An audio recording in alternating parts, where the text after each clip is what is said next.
नमस्कार मेरे प्यारे दोस्तों, आप सभी का स्वागत है मेरे YouTube चैनल हॉर्टिकल्चर इंसाइक्लोपीडिया में। और आज का हमारा टॉपिक है दोस्तों पॉलिनेटर। What is pollinator. तो दोस्तों बहुत सारे किसान जो हैं और जो प्लांट लवर हैं आजकल बहुत सारे पौधे लगाने लगे हैं फ्रूट के, तो उनको यही नहीं पता कि पॉलिनेटर क्या होते हैं। बहुत सारी प्रजातियां या बहुत सारे फल ऐसे होते हैं जिनको हम लगाते हैं पौधों को, फलदार पौधों के, तो उनके लिए पॉलिनेटर की भी ज़रूरत पड़ती है। ये कोई नहीं बताता। नर्सरी पे जब हम पौधे लेने जाते तो वो भी नहीं बताते, शायद उनको खुद को नहीं पता। और इसी नॉलेज जो कहते हैं ना, कम नॉलेज की वजह से या ना होने की वजह से, नॉलेज ना होने की वजह से जो पौधे लगाए जाते हैं बहुत सारा नुकसान होता है। उनमें फल नहीं लगते हैं, या तो बहुत कम लगते हैं या फिर लगते नहीं हैं। मैं आपको एक छोटा सा किस्सा बता रहा हूँ, फिर वीडियो को हम कंटिन्यू चालू करेंगे। मेरे एक फ्रेंड है जो हरियाणा के ही हैं और करनाल के रहने वाले हैं। उन्होंने मेरे पास फ़ोन किया एक बार कि भाई मैंने प्लम का एक पौधा लगाया हुआ, काफ़ी अच्छा है और काफ़ी अच्छी वैरायटी का है। तो ब्लैक अंबर वैरायटी बताई उसने। न कहा एक पौधा लगाया हुआ, फूल बहुत आते हैं परंतु आज तक उस पर फल नहीं लगे। तो मैंने बोला एक पौधा क्यों लगाया। न कहा एक पौधा क्योंकि हमारी ज़रूरत एक पौधे की थी तो इसलिए एक पौधा लगाया। मैं कहा आपको जब पौधा लेने गए किसी ने बताया नहीं कि एक पौधा नहीं लगता ये मतलब। वो भाई बोला, मेरा दोस्त जो है वो बोला कि मतलब इसका क्या है, एक पौधा लगाएंगे तो फल नहीं लगेंगे। मैं कहा यही तो लोचा है, यही तो बात है। मैं कहा क्या। मैं कहा पॉलिनेटर कहाँ गया इसका। मैं कहा वो क्या होता है, उसको कुछ नहीं पता। पॉलिनेटर क्या होता नहीं पता उसको पॉलिनेटर। तो दोस्तों आज हमारा यही टॉपिक है, आपको यही समझाना है, जागरूक करना है कि पॉलिनेटर क्या है और उनकी क्यों आवश्यकता है।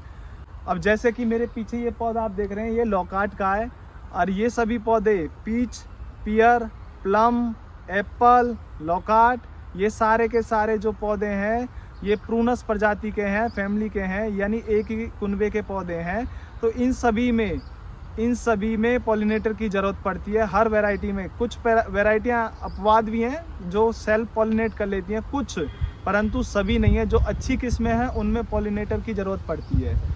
तो दोस्तों अब हम आपको जो पौधा दिखा रहे हैं, जो पौधा हमारे पीछे है, ये है लॉकार्ट का। और ये सिंगल पौधा, इसमें फूल बहुत अच्छा आएगा पर फल इसमें या तो कम लगेंगे या फिर लगेंगे ही नहीं। तो फिर ऐसे पौधे का क्या फ़ायदा, हम उसको 3-4 साल 5 साल तक बड़ा करें और उसमें हम इंतज़ार करें फल आएगा। अच्छा सेब का लगाएं, हम सोचें फल आएगा। नाशपाती का लगाएं, सोचें फल आएगा, परंतु उसमें फल नहीं आ रहा। तो उसका रीज़न है कि हमने उनके साथ जो पॉलिनेटर हैं वो नहीं लगाए। अब पॉलिनेटर को समझ लेते हैं, पॉलिनेटर क्या होता है।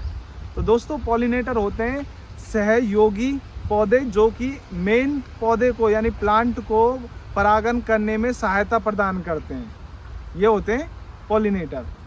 तो इनकी ज़रूरत क्यों पड़ी, ये आता है सवाल। ज़रूरत इसलिए पड़ी क्योंकि जो मेन वैरायटी हैं फ्रूट की, अब जैसे मैं आपको उदाहरण बताऊं, नाशपाती, पत्थरनाक जो वैरायटी है एक हमारी बढ़िया, कोई भी दूसरी मान लीजिए, मैं आपको एग्जांपल बता रहा हूँ। वो हमने नाशपाती का पौधा लगाया और उसमें फ्लावरिंग हुई अकेले पौधे में। तो उसमें फ्लावरिंग के दौरान जो पॉलन्स होते हैं यानी पराग कण होते हैं, वो उसमें इतने अच्छे डेवलप नहीं हो पाए जो उसमें डेवलप होने चाहिए थे परागण की क्रिया को होने के लिए। प्रकृति में मधुमक्खियाँ, तितलियाँ, कुछ कीड़े, हमारे जो मित्र कीड़े हैं, वो परागण करते हैं, पॉलिनेशन करते हैं, परंतु जब पराग कण ही नहीं होंगे फूल में, या अच्छे नहीं होंगे, ज़्यादा संख्या में नहीं होंगे, तो कहाँ से परागण होगा, यानी फसल अच्छी नहीं होगी। तो इसका तोड़ निकाला गया वैज्ञानिक द्वारा कि जो पॉलिनेटर हैं उनको लगाया जाए। तो ऐसे खोजे गए हर वैरायटी के साथ पॉलिनेटर के, कौन से पॉलिनेटर हैं, कौन से पौधे हैं जो उस फसल को बढ़ा सकते हैं, यानी उस पौधे की पैदावार जो है वो 100% तक ले जा सकते हैं। तो मैं आपको उसी चीज़ को बता रहा हूँ। जब हम लॉकार्ट की बात करेंगे, मैं धीरे धीरे आपको वैरायटियों का नाम बताऊंगा और उनके साथ लगने वाले पॉलिनेटर का बताऊंगा। आप ये चीज़ ध्यान से सुने और समझें और आगे इनका इम्प्लीमेंटेशन करें, तभी आपके फल लगेंगे। मैं सबसे पहले इसी पौधे की बात करता हूँ, लॉकार्ट की। लॉकार्ट की हमारे देश में काफ़ी सारी प्रजातियाँ, लगभग 10 तो प्रजातियाँ मैं जानता हूँ। तो आप कभी भी लॉकार्ट का सिंगल पौधा ना लगाएं, 2 अलग अलग वैरायटियों को लगाएं कम से कम। अगर आप पील येलो कलर की वैरायटी लगा रहे हैं तो उसके साथ में कैलिफोर्निया एडवांस वैरायटी को लगाएं, तभी जाकर उसमें अच्छे फल आएंगे, वरना उसमें 1-2 फल आएंगे और अच्छी क्वालिटी के नहीं आएंगे। अगर किसी के एक पौधे में अच्छे फल लग गए तो ये एक अपवाद हो सकता है, परंतु ये एक सक्सेसफुल बागवानी के लिए उदाहरण नहीं है। तो हम आपको पॉलिनेटर के बारे में बता रहे हैं और जो फ्लावर होते हैं किस टाइप के होते हैं और क्यों ज़रूरत पड़ती है। तो मैं आप सबसे पहले बताऊंगा कि कुछ वेराइटियां जो ऐसी हैं जिनमें मेल और फीमेल फ्लावर अलग होते हैं, अलग अलग पौधे पे होते हैं, तब पॉलिनेटर की ज़रूरत पड़ती है। जैसा कि आपको पता होगा, सिंपल सी बात में, कि आज से काफ़ी साल पहले देसी पपीते के पौधे बहुत ज़्यादा लगाए जाते थे। तो बोलते थे कि अकेला पपीते का पौधा नहीं होता, उसमें एक नर का भी लगाना पड़ता है। तो नर का जो पौधा है पपीते का वो अलग होता है, वो 10 में एक पौधा नर का लगाना पड़ता है, तो एज ए पॉलिनेटर के तौर पे लगाना पड़ता है। तो मैं आपको उसी प्रकार से बता रहा हूँ, कीवी का भी ऐसा ही पौधा होता है जिसमें फीमेल अलग पौधे पे होते हैं और मेल जो है वो अलग पौधे पे होते हैं। तो उसका रीज़न दोस्तों ये है, मैं आपको थोड़ा डायग्राम से समझा रहा हूँ। फीमेल फ्लावर इस प्रकार से होता है कि आप डायग्राम को समझें, इसकी क्वालिटी पे ना समझें कि किस प्रकार से बना है। तो जो फीमेल फ्लावर होता है उसमें स्टिग्मा होता है और ओवेरी होती है। जो स्पेशल पौधे होते हैं जिनमें खाली फीमेल फ्लावर है, तो जैसे कि कद्दू वर्गीय फसलें हैं, उनमें भी कुछ इस प्रकार से होता है। मेल फ्लावर और फीमेल फ्लावर अलग होते हैं। फीमेल फ्लावर है उसमें स्टिग्मा है और ओवेरी है, और मेल फ्लावर में जो है वो एंथर होते हैं और एंथर के अंदर पोलन ग्रेन होते हैं, यानी स्त्री केसर। और ये स्त्री केसर है स्टिग्मा का मतलब, और यहाँ है पुंकेसर। तो यहाँ पुंकेसर के अंदर पराग कण होते हैं, ये अलग फूल पे होता है। तो पपीता, जो देसी वैरायटियाँ पपीता और कीवी, वो एक अलग उदाहरण है इस प्रकार के फूलों का कि, और कद्दू वर्गीय फसलें। जबकि दोस्तों, जो प्रूनस प्रजाति यानी सेब प्रजाति के पौधे हैं, नाशपाती, सेब, आड़ू, आलू बुखारा और चेरी, लौकाट, ये सब पौधे इस प्रकार से समझिए इनको कि क्या होता है उनके साथ। ये है सिंपल फ्लावर, इसको फ्लावर डायग्राम के माध्यम से समझाया मैंने। इस प्रकार से बीच में जो है आप देख रहे हैं, सबसे ऊपर इसमें स्टिग्मा होता है, बीच में ओवेरी होती है जो बाद में फल बनता है।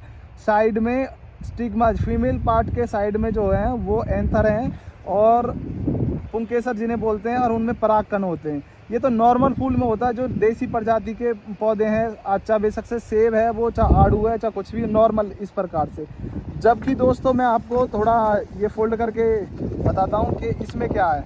ये है, ये समझ लीजिए इसको हाइब्रिड है, ये अच्छी वैरायटी का फूल है। और इसमें क्या है दोस्तों, फीमेल पार्ट जो है वो काफ़ी अच्छे डेवलप होते हैं रहते हैं। जैसे स्टिग्मा है तो ये काफ़ी अच्छा है, और ओवेरी है वो भी काफ़ी अच्छी है, वो डेवलप होगी। परंतु मेल जो हैं, जिसे हम पुंकेसर बोलते हैं या एंथर बोलते हैं, वो या तो छोटे होते हैं या फिर होते ही नहीं हैं। तो ये एक कारण है कि वो परागण अपने आप में नहीं कर पाते हैं। सेब के जो अच्छी क्वालिटी के वैरायटियां हैं उनमें यही समस्या सबसे ज़्यादा है कि उनमें फूल तो होते हैं, एंथर भी होता है, स्टिग्मा भी होता है, परंतु जो एंथर है उसके अंदर परागकण किसी कारणवश जेनेटिकली या तो होते नहीं है या फिर बहुत कम होते हैं, तो जिससे कि फसल अपने आप में ज़्यादा नहीं हो पाती। इसलिए सेब के बागान में 10 पौधों में एक पौधा एज ए पॉलिनेटर के तौर पे लगाया जाता है। तो दोस्तों, अगर आप गर्म क्षेत्र में भी लगा रहे हैं तो आप कोशिश करें कि एक वैरायटी ना लगाएं, तो कम से कम 2 वैरायटी अलग अलग लगाएं, जिससे कि परागण अच्छे से हो सके और फल भी आ सके। अब नाशपाती की बात करेंगे, जैसे ये हमारे पीछे नाशपाती का पौधा है। तो जैसा कि आपको पता है कि नाशपाती भी प्रूनस प्रजाति का है। तो नाशपाती जब लगाते हैं तो हम सोचते हैं नाशपाती अकेले पौधे में काफ़ी अच्छी आ जाएगी, नहीं, ऐसा नहीं है। उसमें भी, नाशपाती में भी बब्बू गोशे को हम बीच में लगाना पड़ता है पॉलिनेटर के तौर पे, तभी नाशपाती काफ़ी अच्छी आती है। तो दोस्तों, ये है रोल पॉलिनेटर का। पॉलिनेटर नहीं होगा इन कुछ प्रजातियों में तो आपके फल नहीं लगेंगे। ऐसे ही आलू बुखारे में है, अगर आलू बुखारा आप ब्लैक अंबर लगा रहे हैं तो काला अमृतसरी आप पॉलिनेटर के तौर पे लगाना पड़ेगा। ये बातें आपको शायद ही कोई बताता होगा। अगर हम आपको बता रहे हैं और हम कोशिश कर रहे हैं कि किसानों को ये जानकारी पहुँचे और वो शिक्षित हों या फिर जागरूक हों, तो हम ये उनका भला चाहते हैं और देश का भला चाहते हैं। क्योंकि जब बागवानी वाली फसलों का प्रोडक्शन अच्छा होगा, नॉलेज होगी तो प्रोडक्शन अच्छा होगा और देश में उत्पादन उसका अच्छा होगा, और हम जो अच्छी क्वालिटी के फसल भी तैयार कर पाएंगे। ये हमारा उद्देश्य है, और हमारे उद्देश्य को आप इस वीडियो को शेयर करने के माध्यम से और बढ़ा सकते हैं। ज़्यादा से ज़्यादा जानकारी जो है किसान मित्रों में, प्लांट लवर के पास में, जो प्लांट लगाना चाहते हैं किसी भी प्रजाति के, उनको आप हमारी वीडियो शेयर करके हमारी मदद कर सकते हैं। और चैनल को सब्सक्राइब करके भी हमारी मदद कर सकते हैं। धन्यवाद दोस्तों।